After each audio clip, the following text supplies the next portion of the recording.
Well, folks, Texas has spoken. And we're on the right track. By exercising one of the most precious rights, the citizens of our state have sent a very clear message with their votes. That they are optimistic about the future of our country, and they believe that Texas is headed in the right direction. Today's results affirm what we all know about Texas voters. And they don't take their decisions lightly. And they're far more likely to base their decision on real-life issues like good jobs, safe neighborhoods, accountable schools for their kids. They know that the answer to the challenges of their daily lives won't be solved by bigger government and all of that it entails. And Texans aren't alone in that regard. All across the country, in precinct after precinct, the wave of dissatisfaction has been building for nearly 2 years. And it crested tonight in the form of conservatives winning offices and champions of big government are cleaning out their desk right now.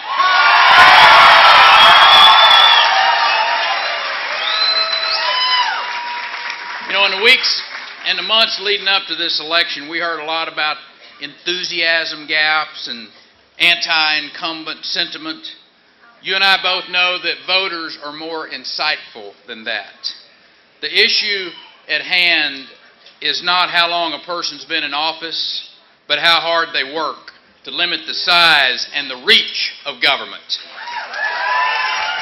And I might add, the respect that they have for the citizens of this state and of this nation. America is still the land of the free and the home of the brave. And freedom still matters greatly in a very personal way to all the people across this country. Our citizens are tired of big government raising their taxes and cooking up new ways to micromanage their lives. Our citizens are tired of big government killing jobs with their do-gooder policies that has nothing to do with either science or economics. In short, the people are fed up. And they voted their values. They voted their values to restore our country, to get our government to be of the people, by the people, and for the people. And in that regard, Texas has kind of got a leg up on the rest of the country, General.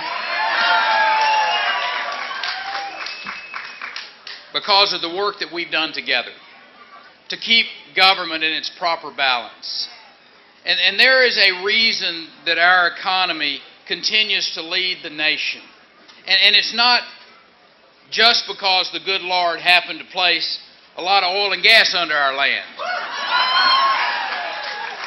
Texas leads the nation because we have maintained 4 basic principles of governance. And I'll bet every one of you in here can say them with me now. First, we don't spend all the money. That's right. And we prepared for the rainy day. Second, we created a predictable regulatory environment so that employers know what to expect from one quarter to the next. Third, we reformed our legal system to cut down on those frivolous lawsuits so that employers and doctors don't spend all their time at the courthouse. And fourth, we increased the accountability in our schools so that young Texans are getting the education that they need to compete in this global economy. That approach sets the table for hard-working Texans to apply themselves and their legendary work ethic to developing products, creating jobs, and attracting investment. That approach has established our state as the nation's top job creator and an example for the rest of the nation. When the outcomes of this election or certified. I believe that we'll see the conservative presence substantially in the Texas House and the Texas Senate. And with those individuals, we can maintain this forward progress that we're making and do what's right for Texas. You know, with conservative gains in Washington, I am genuinely optimistic that we're one day closer to seeing fiscally conservative approaches applied at the national level as well. And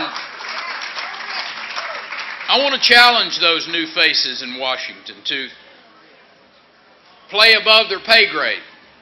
I want them to press for change sooner rather than later. I want them to get in there and really go to work.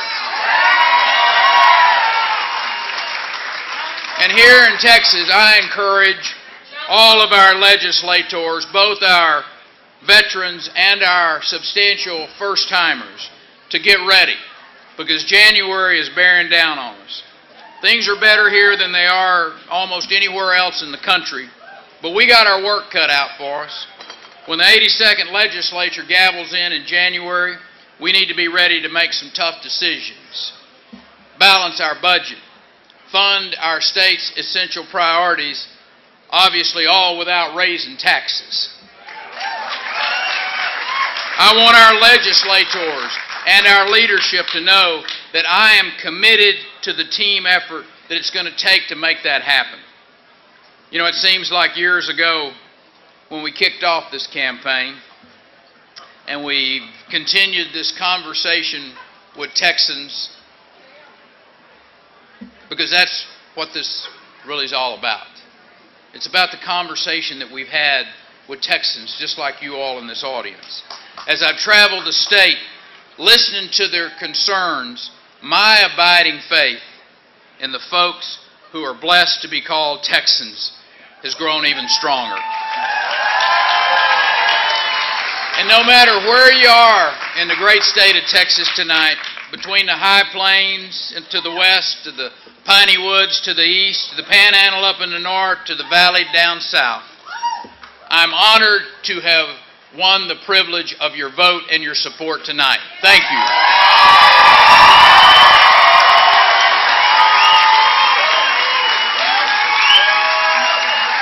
I love you, brother. Outside of loving my wife and my two great children, I don't have a greater honor in my life than serving as your governor. And I am more determined than ever to stand up for you, whether it's against that intrusive federal government or the gloom and doomers who think that raising your taxes is the only way to balance our budget. I'm going to stand up to them, and they're going to hear no coming out of us when they try to do that. Texas is capable of so much more. And I want to ask the rest of the team to come out here. This is a group of men and women who I am truly blessed to have working with me. David Dewhurst, Greg Abbott, Susan Cohn, Jerry Patterson, Todd Staples. What an awesome piece of bunch of people. Mike McCall, you big star. Eva Ehrman, Steve Ministeri. Let me tell you, this is a great team. How about a big applause for this bunch?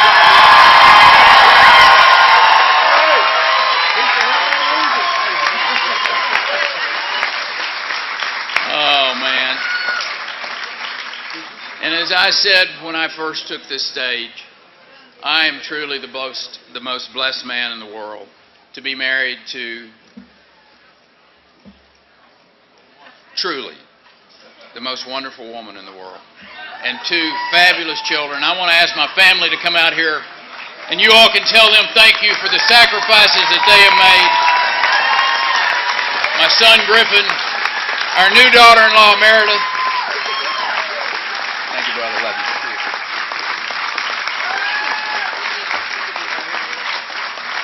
So let's move forward tonight. We may be a little bit tired from a good fight, but as my wife introduced me so many times out on the campaign trail, Doc, she said she loves a man who grins when he fights. And I'm grinning tonight. I'm grinning for a lot of reasons. Partly because we won a fabulous victory tonight for Texas. But because our work is now in front of us. And we have a great opportunity not only to take this country back, to change it and head it in a direction that we all can be proud of. And I want to thank the team that has worked so hard to make tonight a possibility. And I want to send a special note of gratitude to the greatest, most powerful grassroots organization in the history of our state. Thank you all for what you have done. You're awesome. It has been your passionate engagement all across this state. These numbers tonight are because of what you have done, because of your love of this state, because of your passion for what you believe in. It has been your engagement in this process that has rewritten the book on the political process. So let's stay connected on Facebook. Get out your Twitter so we can tweet a little bit to each other. If you're fed up, text 95613 in that phone right now. We'll keep you tuned in. The fact is, we're going to continue this movement that we have started in restoring traditional American values and nudging our nation in the right direction. God bless you, and through you, may God continue to bless the great state of Texas.